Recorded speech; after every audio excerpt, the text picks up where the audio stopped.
Hello साथियों, तो आप सभी का स्वागत है हमारे channel effect unit with Preeti ma'am में। तो हम लोग अलंकार के बारे में पढ़ रहे थे। तो अलंकार में हम लोग शब्द अलंकार के बारे में पढ़ लिए थे पिछले वीडियो में।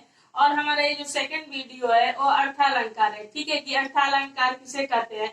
तो हम बताए थे जो शब्दों में चमत्कार उत्पन्न करता है उसे शब्द अलंकार कहते हैं, और जो अर्थों में चमत्कार उत्पन्न कर दे उसे अर्था अलंकार कहते हैं। ठीक है, यानी अलंकार का शाब्दिक अर्थ होता है आभूषण। यानी जैसे स्त्रियां आभूषण धारण करके अपने शोभा बढ़ा देती है, वैसे ही अलंकार काव्य की शोभा क्या करता है, बढ़ा देता है। तो हम लोग अर्थालंकार देखेंगे। तो अर्थालंकार अर्थालंकार 4 प्रकार के होते हैं। ठीक है यानी जो हमारा अर्थालंकार है वो 4 प्रकार के होते हैं। एक होता है उपमा अलंकार, रूपक अलंकार, उत्प्रेक्षा अलंकार और विलोक्ति अलंकार। ठीक है, तो आइए हम लोग उपमा अलंकार के बारे में जानते हैं कि उपमा अलंकार किसे कहते हैं। चारों को हम लोग डिटेल में जानेंगे। तो सबसे पहले हम लोग उपमा अलंकार को जानेंगे कि उपमा अलंकार आखिर किसे कहते हैं। तो देखिए यहाँ पे जहां पर उपमेय की को उपमान के समान बताया जाता है, यानी उपमेय को उपमान बता दिया जाता है, उसी को हम उपमा अलंकार कहते हैं। तो इसमें हम लोग उपमेय और उपमान के बारे में जब तक नहीं जानेंगे तब तक अर्थालंकार के बारे में नहीं जान पाएंगे। तो सबसे पहले हम उपमेय और उपमान के बारे में जानेंगे कि ये क्या होता है, इसका डिफिनीशन जानेंगे। तो देखिए उपमान अलंकार भी 4 प्रकार के होते हैं। पहला होता है उपमेय, उपमान, वाचक शब्द और साधारण धर्म। तो सबसे पहले हम लोग उपमेय अलंकार जानेंगे, तभी हम अर्थालंकार के बारे में जान पाएंगे। तो आइए उपमेय अलंकार के बारे में हम लोग डिटेल में जानते हैं। तो आइए हम लोग उपमेय के मतलब डिफिनीशन जानते हैं कि उपमेय का डिफिनीशन क्या होता है।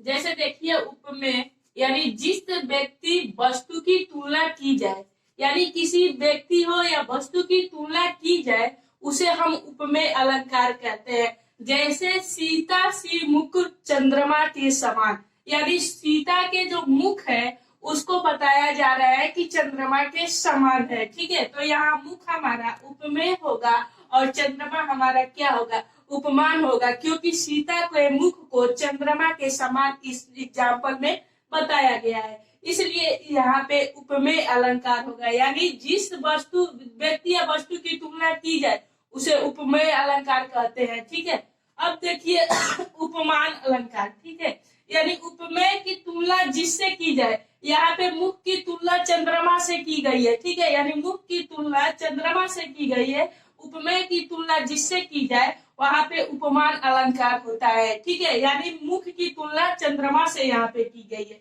वाचक शब्द यानी उपमेय और उपमान की तुलना जिस शब्द के द्वारा किया जाता है उसे वाचक शब्द कहते हैं। यानी यहाँ पे मुख उपमेय है और चंद्रमा उपमान है और सीता शब्दों के साथ किया गया है, इसलिए यहाँ पे वाचक शब्द होगा। ठीक है, साधारण शब्द यानी उपमेय और उपमान की तुलना जिस उद्देश्य से किया जाता है, यानी उद्देश्य इसका क्या है कि ये चंद्रमा के समान है। ठीक है, यानी जिस उद्देश्य के लिए किया जाता है वहां पे हमेशा साधारण धर्म होता है। ठीक है, जैसे पीपल पात सरिस मन डोला, यानी ये साधारण धर्म है क्योंकि पीपल के पत्ते को हमेशा वो अपने आप में क्या करते हैं, डोलते रहते हैं। कोई भी वृक्ष हो, नीम का वृक्ष हो, लेकिन ये ऐसा नहीं डोलता है, लेकिन पीपल के हर एक पत्ती अपने आप में क्या करते हैं, डोलते रहते हैं। इसलिए देखिए पीपल पात सरिस डोला, यानी पीपल के हर एक पत्ती क्या होता है, अपने आप में डोलता है, इसलिए यहाँ पे क्या होगा, साधारण धर्म होगा। क्योंकि उपमेय और उपमान की तुलना किसी उद्देश्य, विशेष उद्देश्य के लिए किया जा रहा है, तो यहाँ पे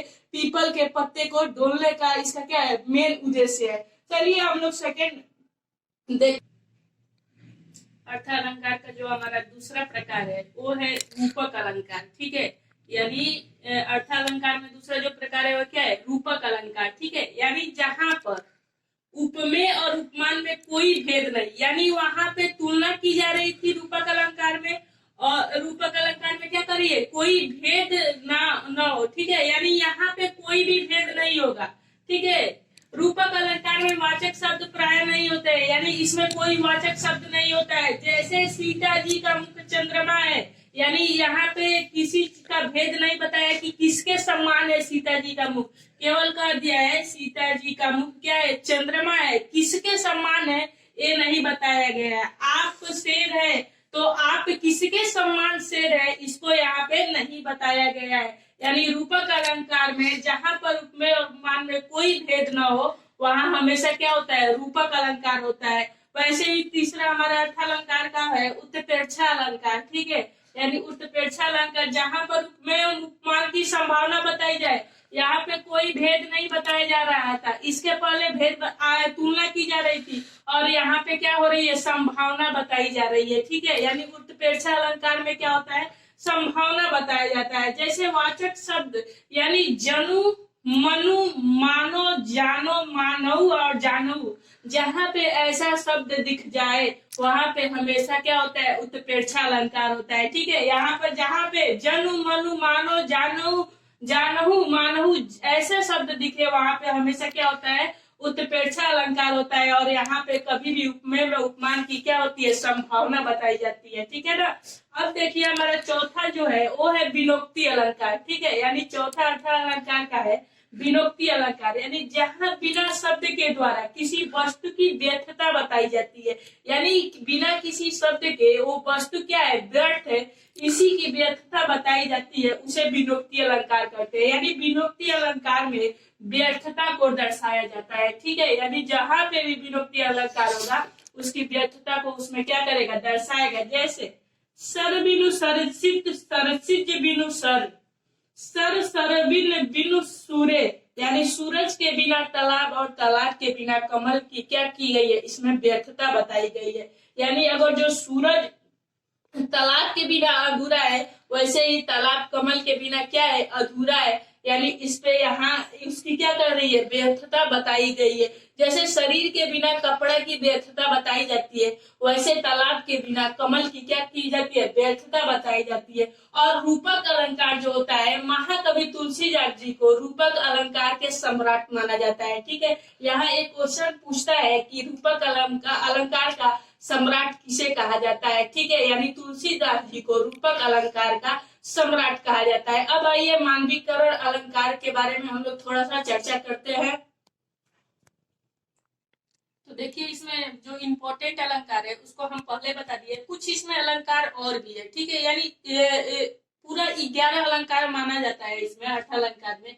तो जैसे देखिए मानवीयकरण अलंकार, ठीक है। यानी जहाँ पर निर्जीव सजीव की तरह काम करे और अथवा निर्जीव को सजीव मान लिया जाए। यानी मानवीयकरण में क्या किया जाता है, निर्जीव वस्तु को, यानी एक कवि में इतनी ताकत होती है कि वो निर्जीव वस्तु को क्या करता है, सजीव मान लेता है। यानी मानवीयकरण अलंकार में निर्जीव वस्तु को हम लोग क्या करते हैं, सजीव मान लेते हैं, वहां पे मानवीयकरण अलंकार हमेशा होता है, ठीक है। अब देखिए विरोधाभास अलंकार, यानी जहाँ पर दो विरोधी तत्व एक जगह पाए जाए वहां विरोधाभास अलंकार होता है। यानी दो क्या होंगे, विरोधी तत्व होंगे और वो एक ही जगह पाए जाएंगे, वहां पे हमेशा क्या होता है, विरोधाभास अलंकार होता है। जैसे देखिए जेते नीचे चले तेते ऊपर हो, यानी नीचे जैसे जैसे नीचे जाते हैं वो वैसे वैसे क्या करते हैं, ऊपर उठने का प्रयास करते हैं। यानी यहाँ पे बिहारी लाल जी ने कहा है कि जिस व्यक्ति को जैसे जैसे नीचे मतलब भेजा जाता है वैसे वैसे क्या होता है, वो ऊपर उठने का क्या करता है, विरोध करता है, ठीक है। यानी तो वहां पे क्या होगा, विरोधा अलंकार होगा। अब देखिए विभावना अलंकार, यानी जहाँ बिना कारण के ही कार्य हो जाए वहां विभावना अलंकार होता है। जैसे हमारे पास मुख रहते हुए भी हम क्या करते हैं, खाना खा लेते हैं, या फिर मुख नहीं रहेगा फिर भी लोग क्या करेगा, खाना खाएगा। जैसे कान रहते हुए भी लोग नहीं सुनता है। यानी जहाँ बिना कारण के, यानी कान है फिर भी हमारा कारण है कि हम क्या करते हैं, किसी चीज को सुन नहीं पाते हैं। यानी बिना कारण के ही कार्य हो जाए वहां पे क्या होता है, विभावना अलंकार होता है। और इसमें अलंकार है तो उसको हम नेक्स्ट वीडियो में देखेंगे। अगर जो आप सभी को अच्छा लगा होगा तो इस चैनल को सब्सक्राइब, लाइक और शेयर जरूर कीजिएगा। Okay, thank you.